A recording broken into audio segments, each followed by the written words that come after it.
Members of the Board of Trustees of the Cyprus Institute, honored guests, dear colleagues.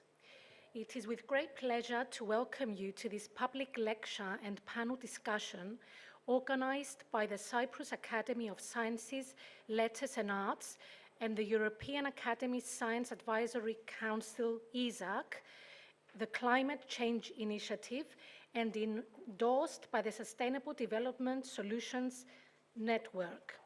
We have gathered here today on the occasion of the publication of the new ESAC report, Changing Wildfires in Europe. As we now face an era of unprecedented climate challenges, today's discussion, entitled Learning to Live with Fire, is of vital importance for Cyprus and the Eastern Mediterranean. To formally open our session, I would like to invite to the floor Professor Stavros Malas, President of the Cyprus Institute, for his welcoming remarks.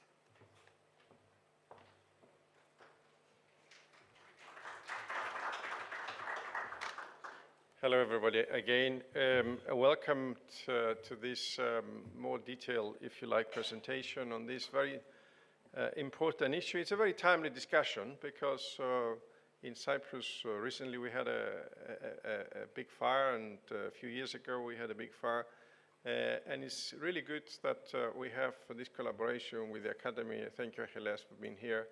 And of course, our colleagues, the esteemed guests, for really making the time available to give us a more in-depth understanding of this phenomenon, that we'll have more of it as time goes by. You know the facts, climate change and so on. Now, I think that, and I speak really, and this is my personal view, in this country, clearly the landscape has changed, is much more prone to fires as a result of obviously increased temperature, but also the landscape change. A lot of flammable grass around. Grazing is no longer, part of our ecosystem, despite the fact that we're a country that we had a lot of animals. And we tend to really go for solutions that are for big countries. We need to look back a little bit 50, 60 years ago, how people were actually taking care of fires. My father comes from a village that is very well known for their skills to take out fires. What I see, it's very simple. People really using very basic skills and very basic common sense to be able to take out fires. Early response, very close to the fire when it's actually manifesting. A little bit of grazing, obviously fire prevention around the village, and that's about it. Now everybody goes for the big airplanes, the go and dive. Yes, they may be for Australia, they may be for Spain, they may be for Greece. But I personally think that we should really focus in this country to be a model in taking for fire prevention, because of the nature of the environment, because of the landscape, and because of what we learned in the past. Now, and finally, just to say that because I live in the village, when I was in the army, serving my National Guard, I was teasing my officers because I was very close to an area that there was a lot of grazing around. And I was just lighting fire to show them that the fire would not go any further because the animals were protecting. And we have one particular goat species that we only have 1,000 animals in this country, and we do not have a program to develop them. These are the macheras animals. If you look at their behavior, it's unique. Goats, are destroying a lot of particularly the forest, because they're eating the top of the trees. These animals never do that. It's unbelievable behavior, and if we expand these animals in this country, not only we have enough to make halloumi, but we have a better place for our forests. That's my personal opinion. Welcome. Thank you.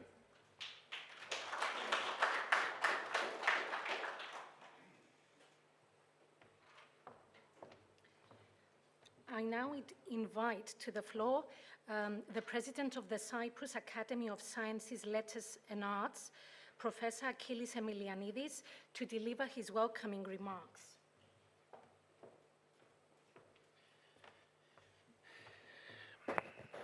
Dear colleagues, dear guests, Let me welcome you as well on behalf of the Cyprus Academy of Sciences, Letters and Arts. It is very important for us to co-organize this event today. I should note that I welcome, of course, our colleagues from ISAC, who are the drafters of these reports on wildfires. And I should note that when the Academy was founded in 2019, I was then the General Secretary of the Academy, and as such I had to implement the decisions of the plenary of the Academy. And actually one of the first decisions taken in the first meeting of the Academy was to apply to become a member of ISAC. So this is how much importance the Academy places to its membership in ISAC. It was the first organization of an international character that the Academy sought to join. Now we are members of many organizations, but ISAC is one we place in a very prominent position, and therefore we are very pleased that during the past year we have had even more interaction with ISAC than before, including the funding we got from IAP, the Inter-Academy Partnership, and today's event, of course. And we will also host during the upcoming months the ISAC Assembly. So we are very pleased that we have this relationship with ISAC, and we welcome, of course, our colleagues. I should thank, in particular, Professor Papanikolaou, who has been our representative, our main representative in ISAC since we became members, and who has been instrumental in building this very good relations, very good working relationship with ISAC, and of course for organizing also today's event. And let me thank very fondly the Cyprus Institute for hosting this event, and of course Professor Malas and everyone else in the Cyprus Institute for effectively cooperating with us very, very well during these past 2 years in organizing a number of relevant and topical events. I do not want to get into details of the topic because we will hear the speakers, so let me welcome you, and I think this is undoubtedly a very, very important discussion for Cyprus for obvious reasons. Thank you.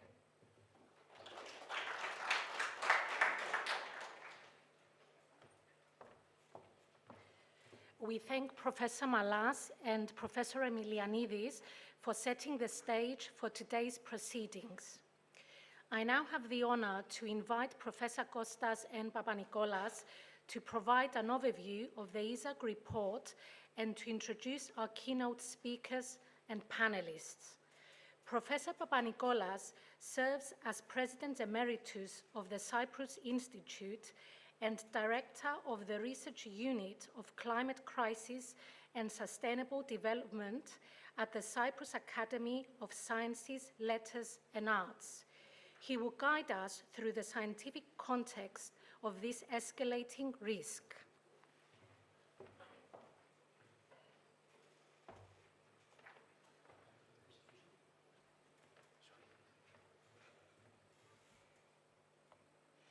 Is this one?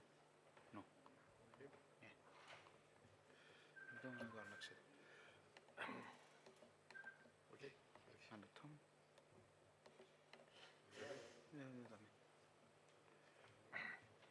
Good afternoon. Thank you very much. Thanks, Eleni. I think you promised too much. Obviously, what you promised is the whole event. I'll just say a few introductory comments to put things in context. The event is, as already stated, done in collaboration with ISAC. I won't explain more than what ISAC is already. It was stated, and we put tremendous value in our collaboration and our participation in it. Is one of the, perhaps the most prestigious, I would call it in the loose sense, think tank of Europe that provides advice to the European Union primarily. It has representatives from all science academies of Europe, plus Switzerland and UK, no longer part of the European Union. And also I want to point out that ISAC is not a branch of the European Union, does not take directives. It guards its independence highly, and to really make abundantly clear its independence, objectivity, and science-grounded recommendations. The event today is based on, to explain the recent report, recent meaning May of 25, it was issued. It's one of the many reports that ISA issues, and I encourage you to get on the website where you can download this report and many others of great relevance to Europe, Cyprus, and the region. The report I'll not dwell on it because this is what we'll hear and in the remaining of the program, especially by two of the leading authors of this report. Also, we will have a panel discussion, and we'll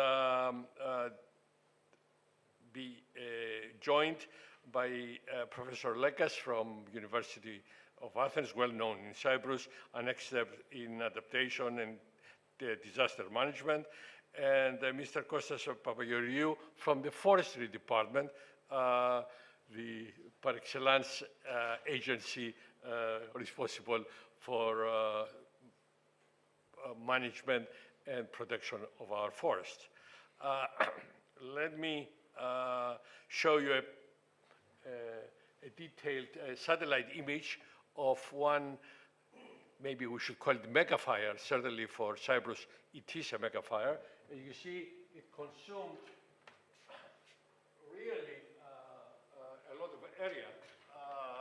And as we'll hear, the trend worldwide is that while small fires are easily brought under control and they don't do as much damage as they did in the past, mega fires, big fires that get out of control are on the increase. So if this is a sign for Cyprus, unfortunately, more extensive fires are on the way. So it's also not only happening here, it's happening in our region. And given that Cyprus aspires, and it's part of the Cyprus EU presidency actually, to engage the regional players, meaning nearby countries within the EU framework, this is one of the low-hanging fruits where we can really be good citizens and share this knowledge with our neighbors. The challenge is evident. It's beyond the Mediterranean. For example, Lebanon, Jordan, and beyond are really facing the same threats, and they don't have the resources and the know-how that we do. I know this because of the climate change initiative of the Cyprus government, where we have been in contact with these countries, and they are really looking forward to collaborating with us. The cost and the impact I'll leave for the discussion. And I would like to say that really, and it's especially so important given that this is an academy event and collaboration with the Cyprus Institute, technological and knowledge organizations, the new tools that emerge i.e. remote sensing, either being satellite or drones, or artificial intelligence. Here we are at the hub of artificial intelligence in Cyprus. We are hosting at the Cyprus Institute the national node, the supercomputers, and the merging of two is happening as we speak. We have a few programs already here that try to put this together. And new tools at the service of preventing the fires and building resilience instead of being reactive, being proactive. The high tools I already said. This graph here shows that the big fires are on the rise, and we expect them to grow even more, not only in forests, but also in urban areas. We have, I want to remind you, remember what happened to Los Angeles only a year ago. In Athens, in area in Attica, Madi, where 100 or so people died. These are not forest fires, but certainly they are related to what we're talking about. I'll not take more time. You are not here to hear me, but our Isaac and other guests. We may want to get back to it during the discussion what research goes on already here and how it can be enhanced. And I want, though, to highlight that EU, von der Leyen, in her State of the Union address last September, announced that Cyprus will host a wildfire hub. So far, what I hear is coordination and development of fire extinguishing capabilities is a clear stated goal. However, we want to inject this knowledge that comes from Europe, is nicely captured in the report of Isaac, that there is an opportunity here. The hub could and should go beyond extinguishing coordination and training and resources around that, but also start on the prevention, the long-term resilience, and the engagement of these tremendous technologies that now are available to us. So I'll conclude with this. Learning to live with fire, takeaway messages. I hope that's what will emerge at the end. I'd like to give the conclusions at the beginning. As a professor, I used to always start my lectures by giving the conclusions. A balanced approach. So suppression is very important, but prevention and preparedness is equally important. Scientific leadership has to be developed because that's prerequisite to do what I just mentioned. And we need coordinated action with our neighbors, with the experts around Europe, especially, but not only. I was recently in California, and it's very interesting what happens there. And actually, what you see in the background, I want to finish with that, it's a picture from the Sierras in California. And what do you see? And our people from the forestry and the fire extinguishing departments. What you see here is not the barren strips we see in our mountains to separate and prevent fires. They make them wider and they plant grapevines. Great California wine comes out of this, which builds the resilience and makes the firefighting and access to it so much easier if fires break out. California climate, as you know, is very similar to Southern California to Cyprus, and often we waste our efforts in planting useless trees, harpies or whatever, instead of doing this. So it's very important to learn from what is happening. Some of it is high-tech, like remote sensing and artificial intelligence, and some good practices are very easily done. Thank you. I'll stop here, and let's move to the main body of the event. Thank you very much.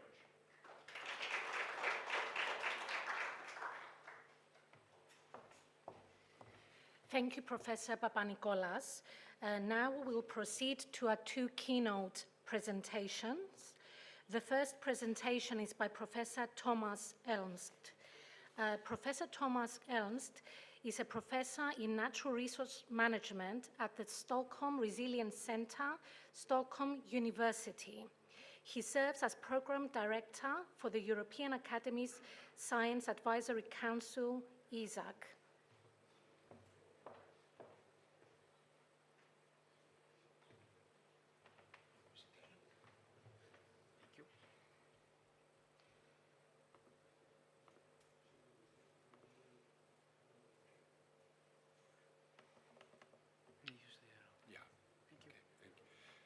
Thank you so much. Good afternoon, everyone. And first of all, I want to say thank you to Professor Papanikolaos for organizing this, and to the Cyprus Institute and the Academy of Cyprus of Sciences, Letters and Arts for being very generous in hosting this meeting, which I think is very, very timely.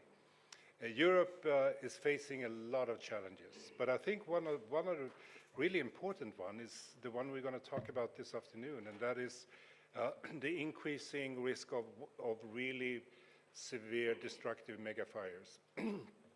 And the fact that we have wildfires are changing.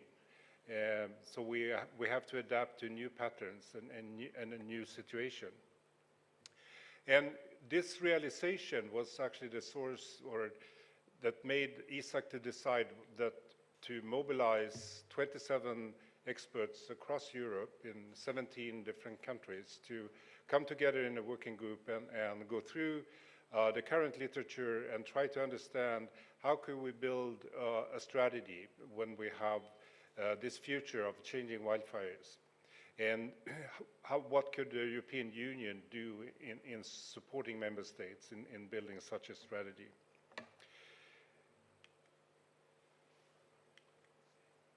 So it should, I could use this maybe, yeah. So as Professor Papanikolaos said, this report was launched last year in Brussels, and we had a meeting with representatives from the Commission and the Parliament, and also with the Office of the President of the European Council.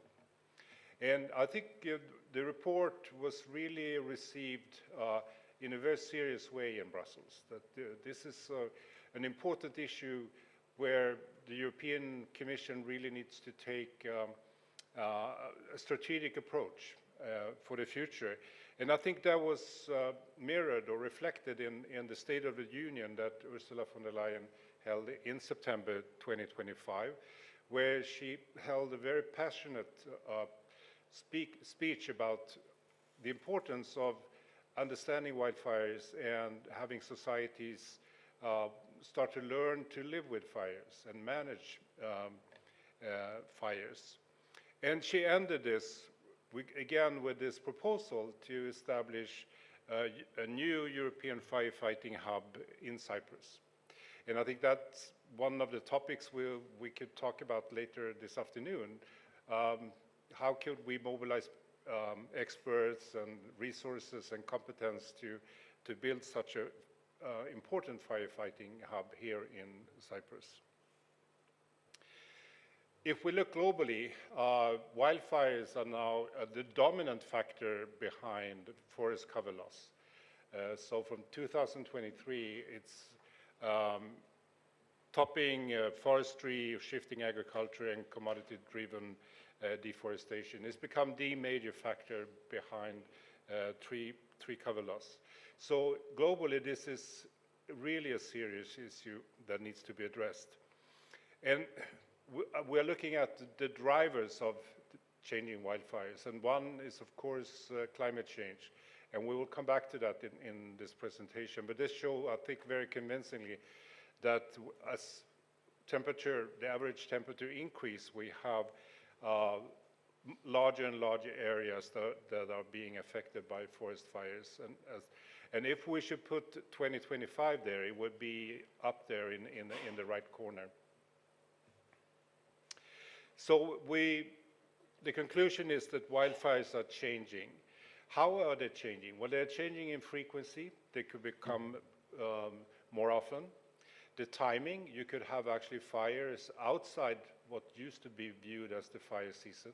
You could have early spring fires. And intensity, you could have high intensity fires. Where most fires historically have been low intensity, we are starting to see more and more high intensity fires. Fires that are creating very, very high temperatures and even creating their own weather system when they become really large. And it's a very scary scenario. We also see that wildfires are changing.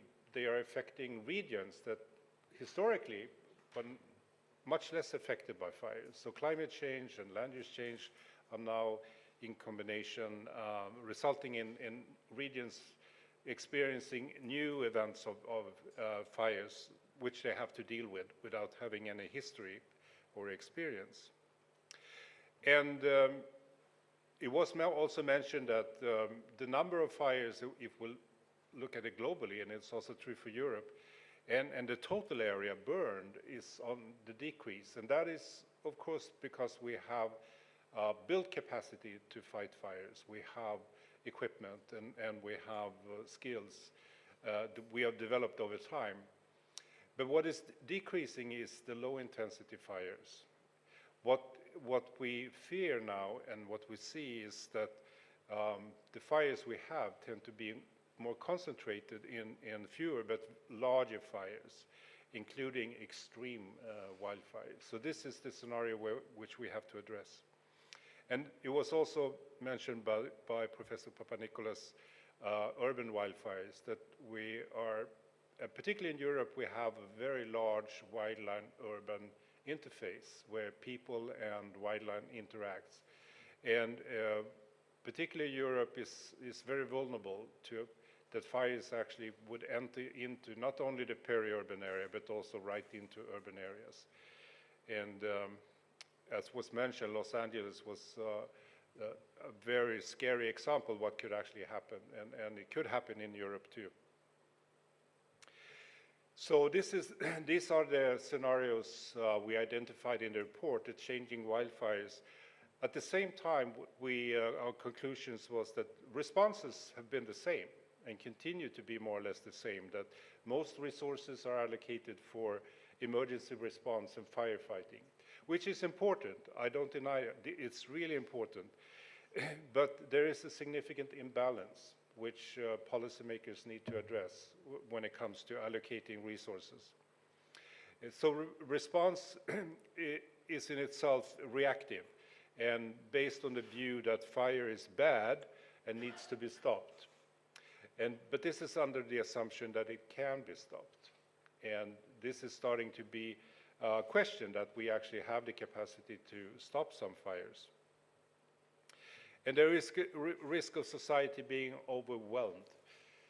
And it's clear that it's impossible to build capacity. If you build capacity for the average fire, the area burned, or the number of fires you have, and then you have a year that is completely outlier.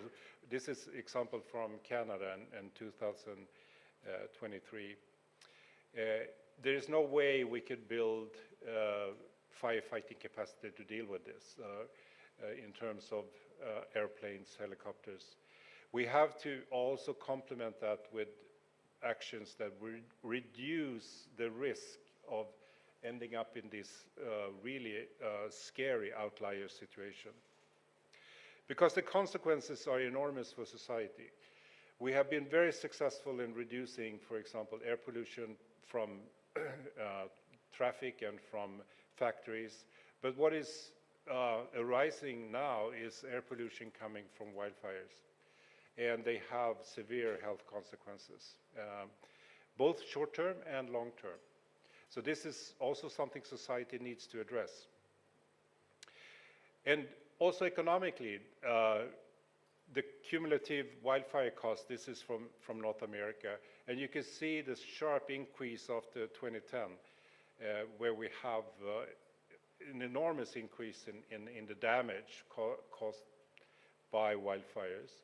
And particularly in Los Angeles last year, there are now estimates, I think, around 120 billion US dollars that were destroyed by the fire. And the insurance companies are starting to be very shaky because it's coming up on that scale. So what we're looking for the future in Europe, and particularly in the Mediterranean, and Professor Papanikolaou showed this graph as well, is that we will have an increased probability of very large fires. And we need to build capacity to handle that. And so this was one of the tasks we had with this report, to look at what are the resources and tools we could use to address this future scenario.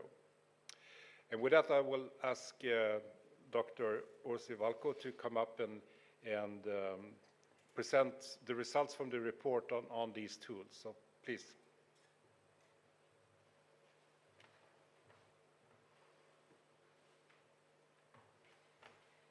Thank you very much. Dear all, I would like to continue. So Dr. Almqvist has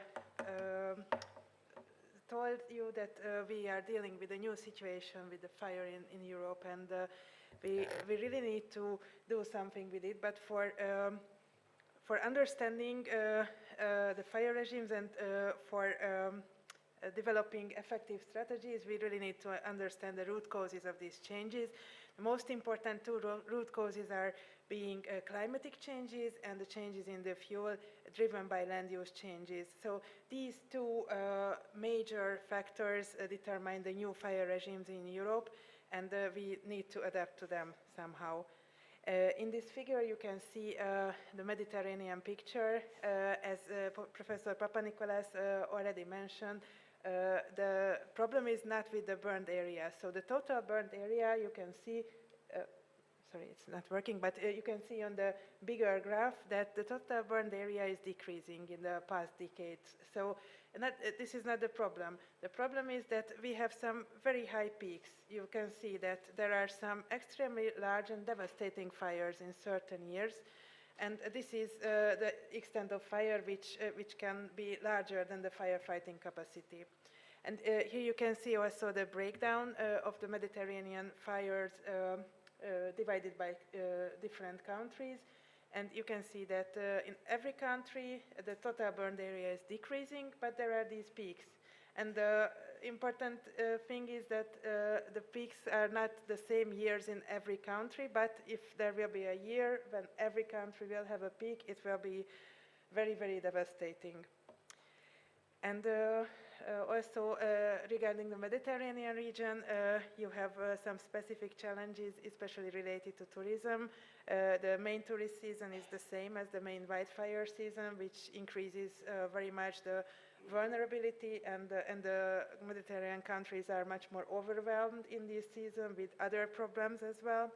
And also, Mediterranean countries have a lot of unique cultural heritage sites that can also be threatened by wildfires. So it's very important in this respect to have harmonized fire risk assessment measures, preparedness measures, and communication strategies, and also to use the technologies which were already mentioned by Professor Papanikolaou that can help us to model the fire hazard and to identify the most vulnerable key assets and to protect them against the fire.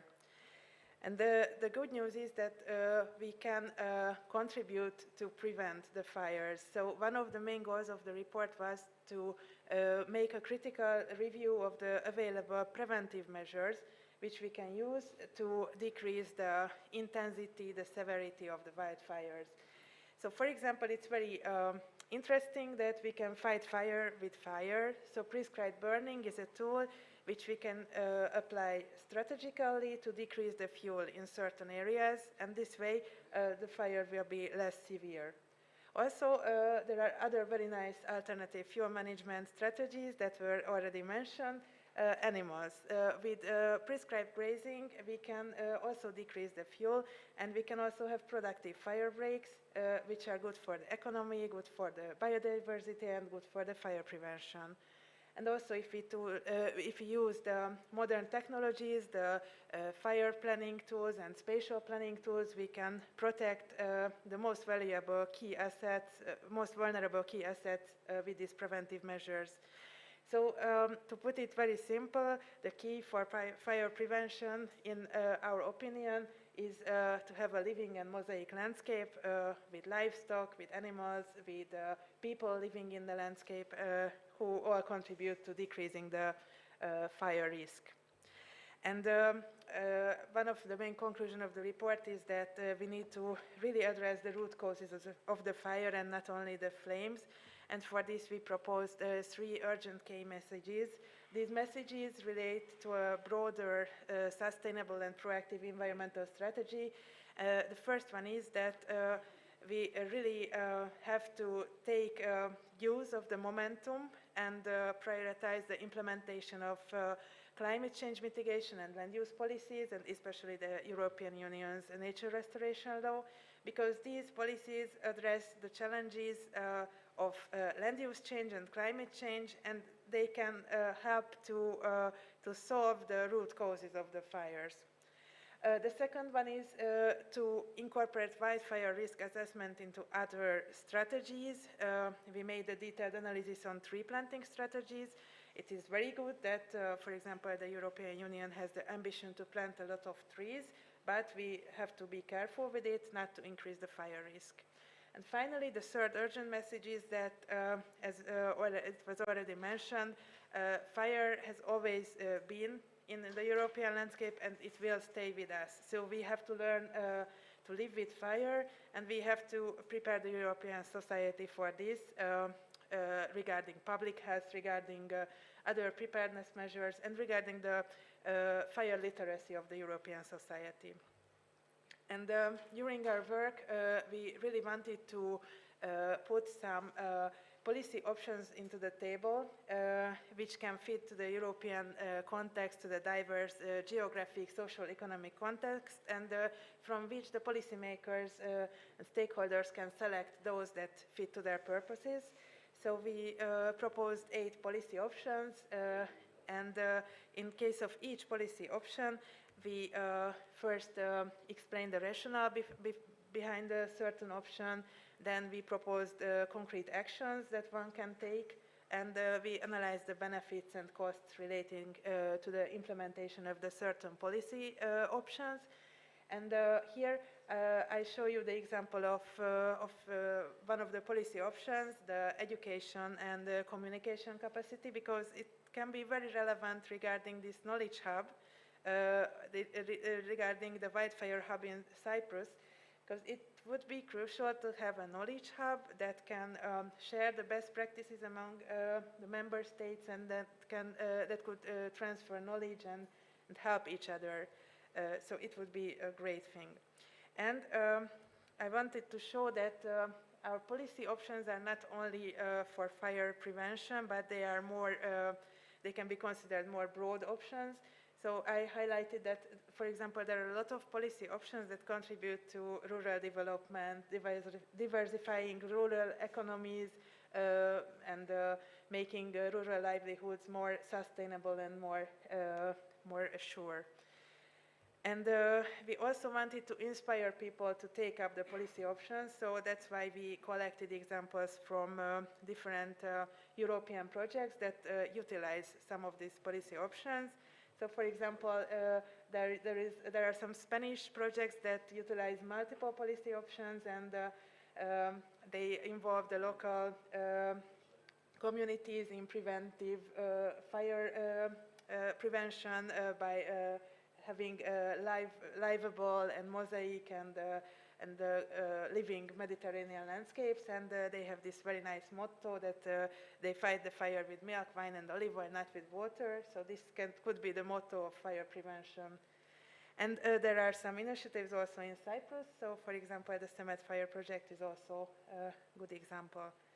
And this is the concluding slide that with the report we wanted to show that we really need to think and act now and move from reactive fire governance towards the proactive approach. Because this way we could shape our fires and decrease the high negative impact on our societies towards a lower impact. And for this, it's very important to strengthen or integrate the already existing policies, both the proactive and reactive policies. And we need to accept that fire will be present in Europe, but there are available tools that can help us to shape or control its impact. And for this, we need to consider several aspects. We made detailed analysis of these governance types in the report, and we also presented an example from Portugal, the landscape fire governance framework, which is a very good example that might be adapted in other places in Europe, which involves cooperation between the diverse levels of organization and governance. And finally, I would like to mention that ESAC, with the leadership of Professor Almquist, has published a commentary last week, so it's very fresh, and it's about the EU's nature restoration law, and it introduces a concept of preventive restoration with a lot of consequences for wildfire prevention. So I recommend you this commentary as well, and of course our report. So if you are interested, please read it. Thank you.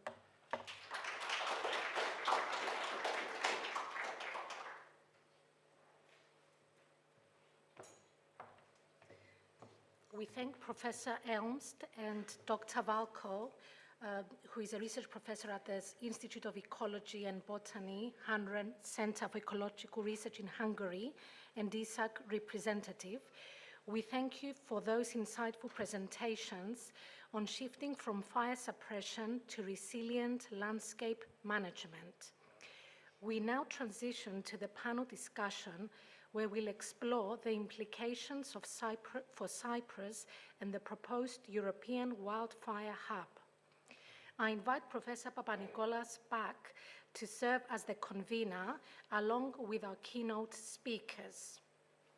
Joining the panel are also Mr. Kostakis A. Papageorgiou, Chief Conservator of Forests at the Ministry of Agriculture, Rural Environment and the Environment, and Professor Efthimis Lekas, who is a professor of dynamic, structural, and applied geology and natural disaster management at the National and Kapodistrian University of Athens.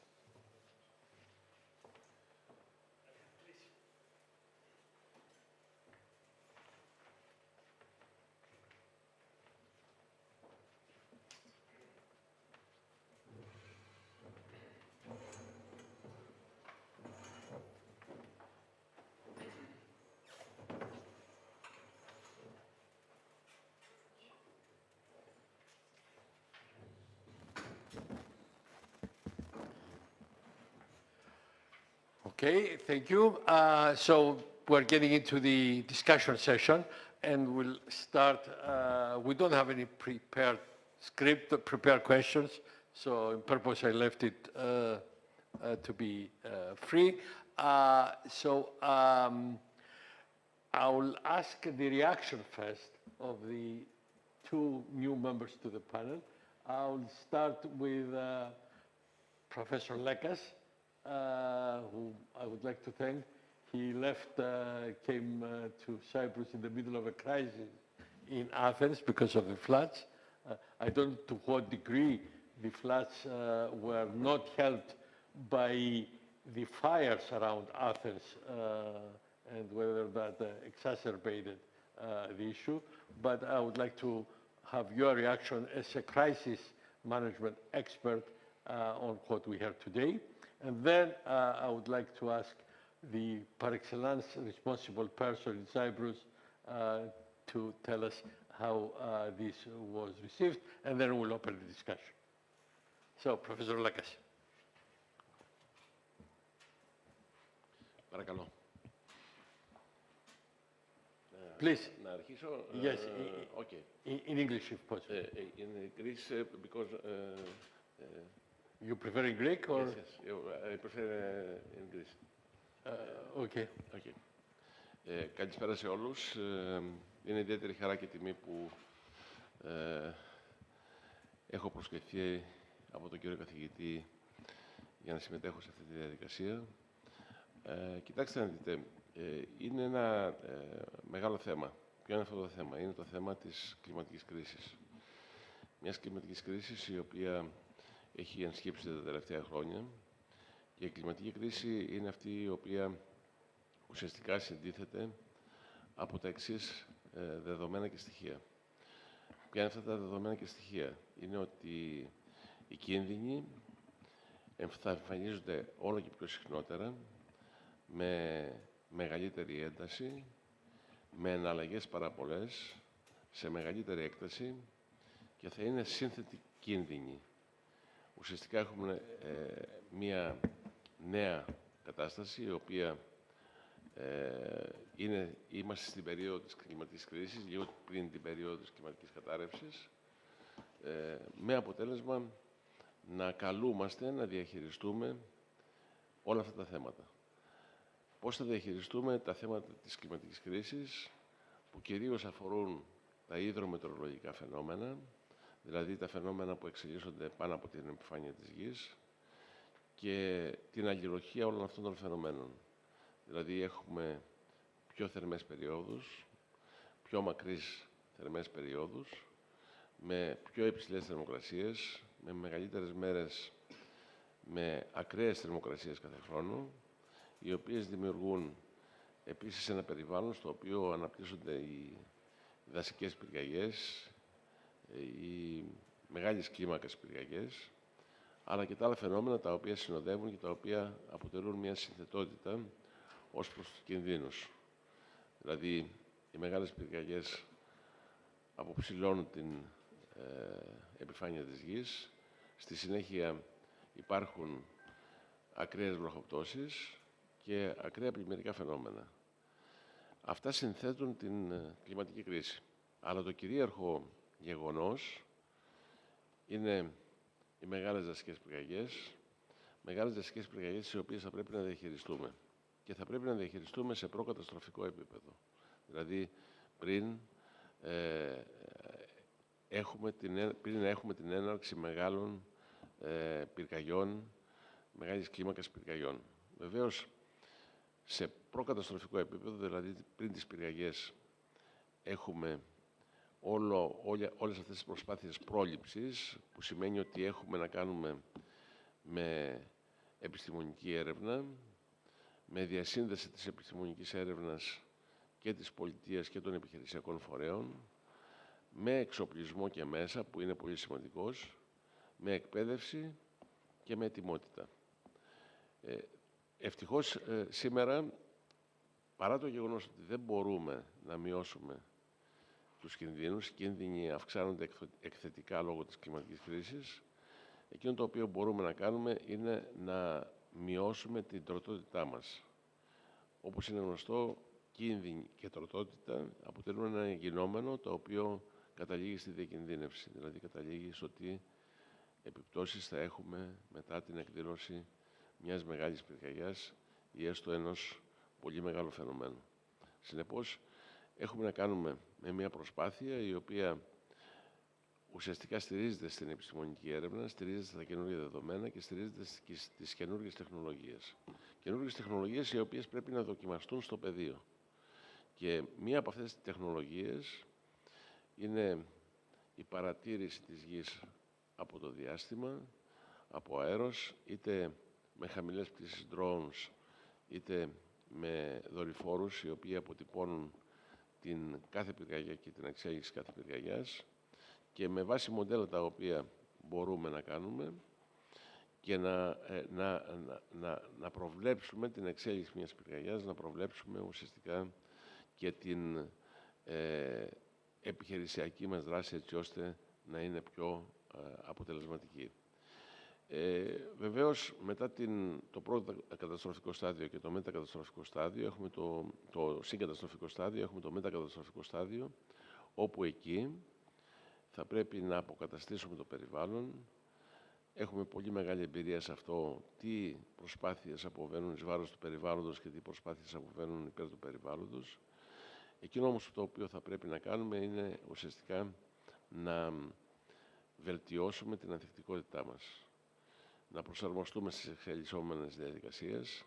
Η βελτίωση της ανθεκτικότητας θα μας επιτρέψει να είμαστε πιο ανθεκτικοί στα επόμενα γεγονότα, τα οποία επόμενα γεγονότα βεβαίως δεν είναι πολύ μακριά. Γιατί όπως είπα στην αρχή, αυτή η ευξημένη συχνότητα των φαινομένων θα συνεχίσει να υπάρχει και θα συνεχίσει να έχει αυξητικές τάσεις, όπως επίσης και στην έκταση των φαινομένων και στην πολυπλοκότητα και συνθετότητα των φαινομένων.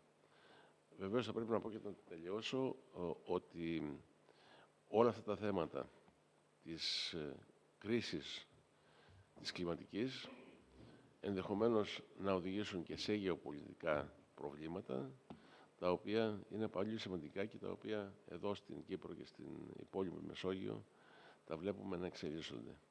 Αρκεί να σας πω μονάχα ότι έστω και για μισό βαθμό να αυξηθεί η θερμοκρασία του περιβάλλοντος σε πλανητικές διαστάσεις, τότε καταλαβαίνετε ότι θα υπάρχουν μεγάλες επιπτώσεις στις χώρες της Αφρικής ή στις γειτονικές χώρες και θα υπάρχει ένα καινούριο ρεύμα μεταναστών, προσφύγων προς τις χώρες της Νότιας Ευρώπης.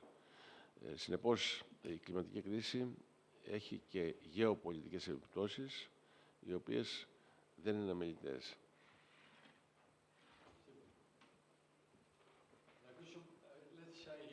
The opinion of the Forestry Department here, how you react to this report and recommendations. Thank you very much, Professor. I would like to thank you for the invitation to give some notes about the wildfires, the forest fires in Cyprus, and how we manage this permanent problem. Actually, in Cyprus, we are living with wildfires because we are living in the Mediterranean. Wildfires, they were always here. But, as you said, and you are right, they were, in the past, they were different wildfires. The people, as Mr. Maras said, they were living in their villages. They used to cultivate their land. They used to manage the fuel. The problem now is, as in the other countries, like California, like Canada, like the Mediterranean region, we have this problem with the climatic change, the climatic crisis, but also the abandonment of the countryside. The people, they left their villages, so now we have the forest coming back. And now we are not speaking about the countryside fires in that region, where are the urban-rural interface, that we say, but now we have forest there. So there we have difficult and big wildfires, forest fires. So, and the problem now is we are speaking about mega fires.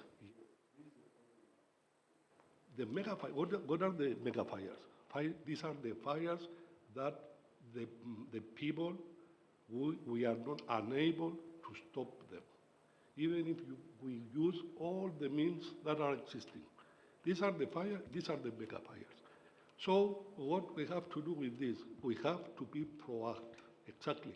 We have to work on the landscape with the control grazing, with the prescribed burning, with the cultivation of the lands in the surrounding of the forest, in order to stop this possibility or to minimize the possibility to reach this moment when we will have the wildfires.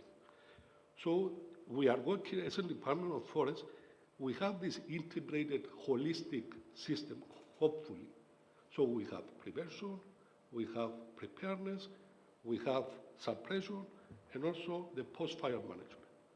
So this is the system that it is the successful system in especially the areas or in the countries where they have this problem, the forest fire problem. So now we are working on this. We start again to use the prescribed burning, or I can say that we are in the first steps to use this again. The prescribed burning, the grazing, the controlled grazing, and all these management practices that it will help us to remove the fuels under specific planning. And now I'm coming to this point that we need, where is the technology now? Okay, I will not speak for the forest fire fighting because all we know that the focus, unfortunately, and the power, it is there in the how to suppress the fires. But now, in order to be proactive and to work in the prevention, we need a very good planning. And in order to have this good planning, we need tools. And here is the technology. And the help from the institutes, from the universities, in order to make the best planning. And because when we are speaking for forest fires, we have to think it's a holistic, an integrated ecosystem. There we have to think about biodiversity, we have to think about all the uses of the forest. So we need a very good planning in order to have a good result, to save the forest and all the other things that are existing in this ecosystem. So, and of course, we are speaking about this, the fuel management. This is the key, the fuel management, because if we say the forest fire is a very complicated phenomenon. We have there, if we will speak about the propagation of the fires and the behavior of the fires, we have three axes, or three main variables. Is the topography, is the weather, and the fuel. So we cannot do nothing with the topography, we cannot change the mountains. So we cannot do nothing with the weather. We can try, but it is not so easy. But we can act on the fuel. If we can develop at the end a mosaic or a landscape, which it will be like a mosaic, like the photos that we saw before, with the vineyards, with the cultivated lands, with all this, we will be, I think, we will be able to fight this, to stop these mega fires. So this from me, thank you very much. Well, thank you very much. It's very hopeful. I hear that the Forestry Department is well aware of these things, and you are on your way. And certainly the technology part, we have know-how already in this institute and many other places that can work together with you on this. Okay, before we go to you, Thomas and Orsi, you mentioned there is this new report from Isaac, I saw it came a few days ago, and has relevant new information about complementing the previous wildfires report. Maybe you want to tell us a few things about that? Yes, thank you. Maybe I can say a few words. So you're all aware of that last year, this nature restoration regulation passed the European Parliament. And now member states are busy trying to develop implementation plans for this regulation, which they will submit to the Commission. So from ESAC, we thought it would be a good and timely to raise some questions and give some input into that process the member states are doing, because we believe it's really important to view this regulation as an opportunity to address these challenges we have in the future driven by climate change and land use change, and among them, the changing wildfire. So we have a section in that commentary where we developed the idea of around preventive restoration, that you actually deliberately design how to reduce wildfire risk in the future by, for example, increase the area of mixed species in the forestry, that you have higher diversity. You would increase the capacity in the landscape to hold water by restoring wetlands, for example.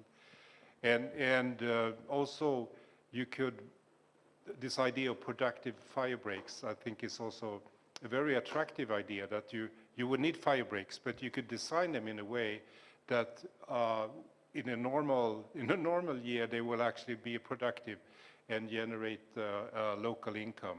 So I think there are all sorts of these exciting, interesting ideas we could explore. And if there is a coming knowledge hub here in Cyprus, I think that would be the place where you could continue to develop these ideas, and then that would benefit member states across Europe. Okay, Orsi, you have been here, you already interacted with people here. Any afterthoughts hearing the local reaction? Thank you very much. I'm very happy to be here, and it's a great honor. And I was thinking that Cyprus would be an ideal place for such a knowledge hub and such a coordination, because it is very nice to hear that, for example, here the forestry has this very forward-thinking and integrated view of fire management and fire governance, and it was very nice to hear that that you are applying the preventive measures together with the suppression. So I think it would be a very good example what you are doing here, and especially because Cyprus is a country in the Mediterranean, so you are absolutely living with fire, and you know what you are talking about. So I think it would be an ideal place for such a knowledge hub, and I was very happy to interact with a lot of people here who share our findings with the report, and share this opinion that the changing wildfires need to be addressed in a complex way. So I'm very happy. Thank you very much. Actually, I'd like now to generalize the discussion, and for the next 15 minutes, because we have to close this on time, have a question and comment period, if you would like to. Yes. Please identify yourself. And my name is Dr. Kola Adekola. I'm with Star C here. First, I want to say that one problem with humanity today is for us to believe that what is happening now had not happened in the past before, maybe because I'm an archaeologist. I think what Professor Malas said earlier is very, very important.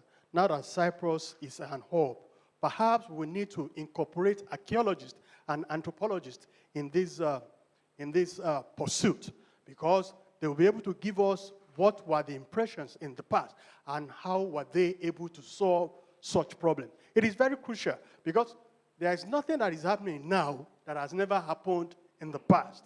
That is one thing. Though there is the huge element of climate change, the huge element of the way we manage the environment nowadays, which has made it much more difficult for us to benefit more from the environment than either do. So it is very important for us to involve archaeologists and anthropologists in this endeavor. My question goes to the President. We are talking here now, these issues borders on climate change. And here we are in this world right now, we have a president who says climate change is an worse. How do we ensure that young people are carried along with this, in this quest that we are doing, whether in Europe, whether in America, whether in other parts of the world? Secondly, the young people are more frequent, and they are more, they often use social media. That is one very veritable platform that we can reach them. I hope we are thinking along that line. Your communications department, is it being populated by young people who are very conversant with all these platforms. Thank you. Well, thank you for that question. I think you raised a very important point. And I think we're all struggling with finding strategies how to deal with, on the one hand, misinformation, and on the other hand, disinformation, which is deliberate misinformation. And I think we, in the research community, we have a special responsibility to stand up and act and defend academic freedom and defend scientific integrity, because it is under attack. And there is this flow of disinformation that is, in a way, tearing society apart. And so I don't have one recipe, but what I do have is a call to the research community to stand up and defend the scientific integrity. I think we need to be very strong in a pushback. It's the only way we could move forward. Okay, for that point, questions, comments? Okay, please. My name is Dr. Poppy Canari. I saw in one of the slides, first of all, may I congratulate the organizers for this important session, and also Professor Papanikolas for inviting our distinguished guests. In one of the slides of Dr. Valka, I saw that there is an EU tree planting project. And if so, does that mean that EU is subsidizing the member states for planting trees?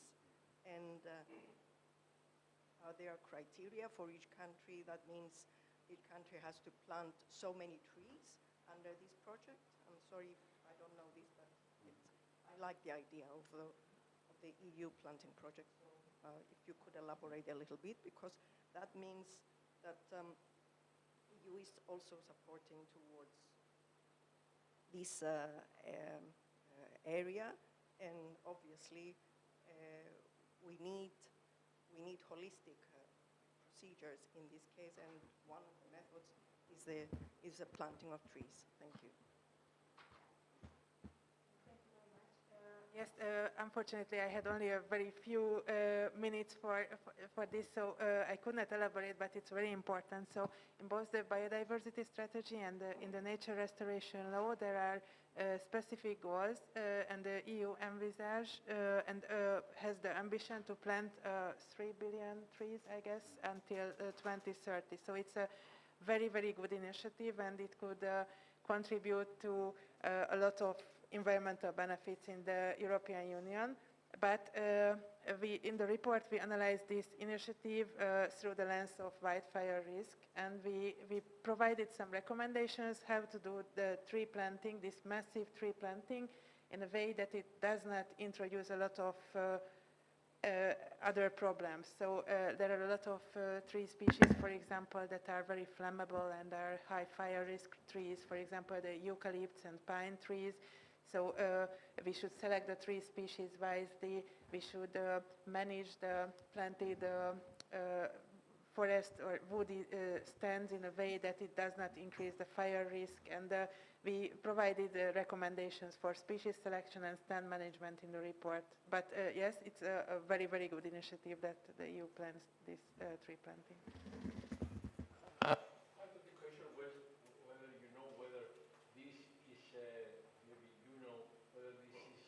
Subsidized program by you. In other words, they have funds for it, or it's a national initiative. I know what the initiative is clearly not going to meet the goal. This is for sure. They haven't planted enough, or as they were hoping. But what is the status right now? No, it's a European project, this one. And Cyprus is also a part of this. It is we are in this project as a country for the plantation of all the trees. How many trees You promised to plant, how many you planted? I don't know, I cannot answer. You don't know it. But this is a continuous project for the 20 to 30, I think. 20, 30. Yes. Yes, Marco. Hi, thank you very much for a very informative session.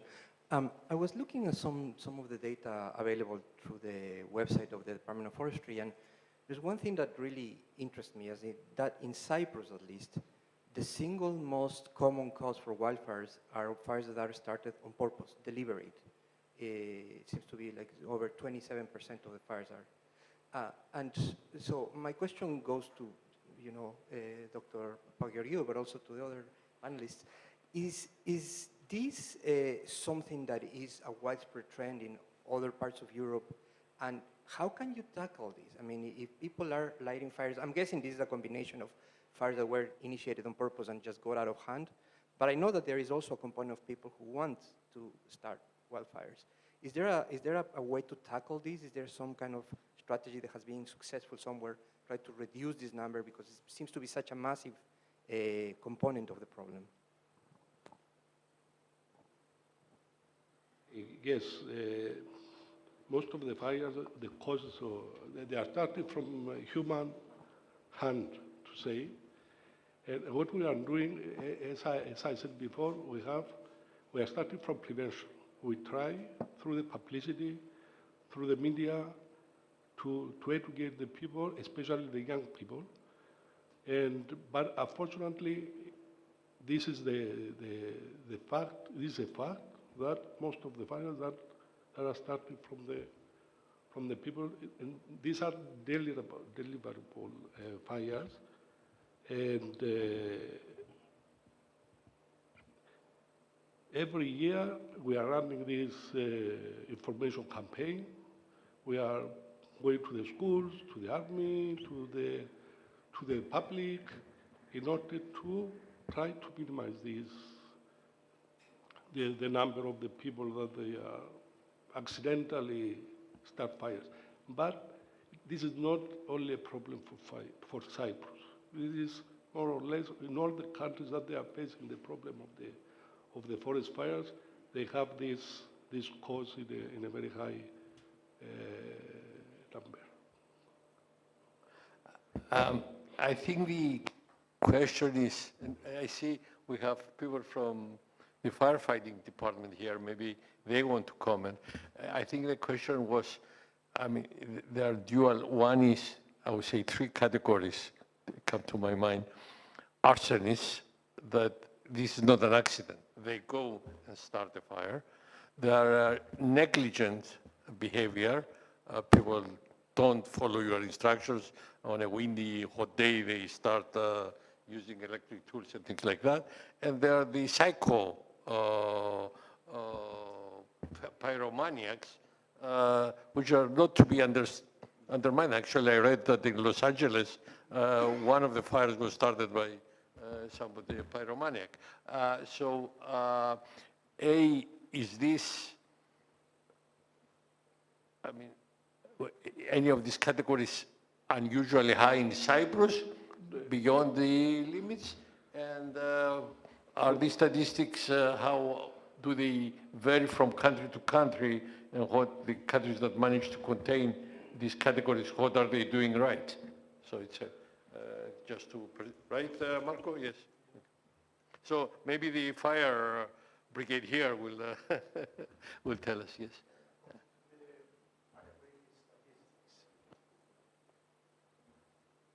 It's on. Okay. According to the fire brigade statistics, yes, many fire start from people that cause the fire. I mean, without any motive, let's say, just because are maniac. They like to put fires, and they enjoy watching firemen try to put out the fire. Yes. Yes. the highest percentage are accidentally. Fortunately, we don't have the problem that exists in Italy, for example, with the arsol. We have arsol, but the percentage is low. Arsonists are low, okay. Yeah, this is good. Compared to... But there is. These are causes. You know, arsol, deliberate, accidentally, but fortunately. But we have lots of psychopaths, apparently. Okay, Thomas.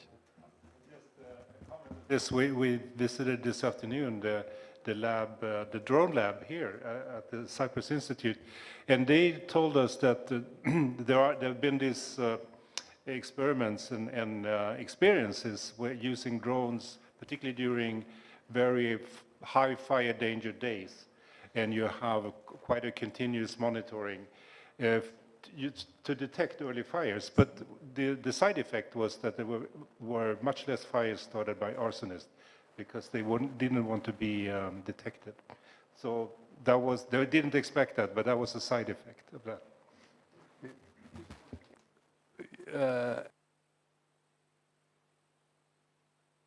When we were testing the first test flight of this system, must be 5 years ago, the people that were testing the drone said, we see some fire there.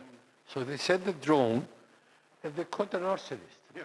The first day, got publicity in the papers that all Cyprus had drones that find arsonists. And as a result, the incidents dropped because they said Big Brother is after the arsonists, and the publicity scared them away. So it's an interesting observation. But there was a comment here, yes.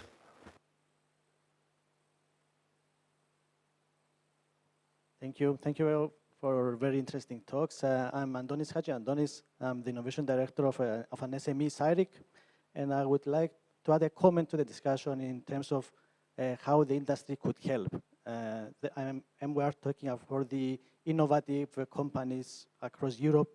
If you can give us some comments, what do you think are the needs and how does the industry, I'm talking particularly small companies that are into innovation and developing new technologies. What do you think are the gaps or the potential opportunities that the industry could help this fight that we are into?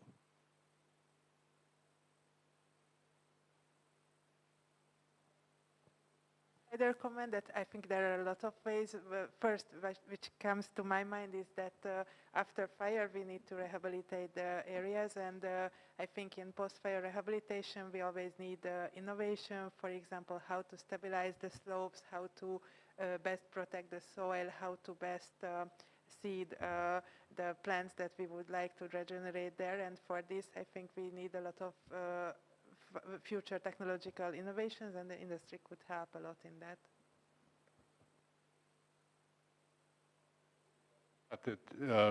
This idea of preventive restoration, we need a lot of experimentation and tools and technologies to develop to be able to scale this up.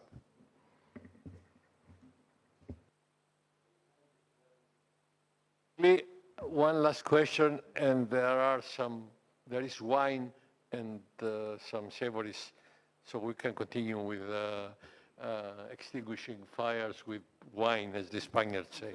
Okay. Any last comment, question? Well, I should not have mentioned that because everybody now wants to go there.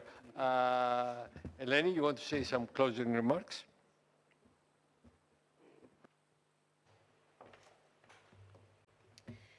We thank our convener and all our panelists for the stimulating and very timely discussion. We also extend our gratitude to the Cyprus Academy of Sciences, Letters and Arts, ESAC, and the Cyprus Institute for organizing this event. A special thanks also goes to our audience for joining us here today and those of you following us through live stream.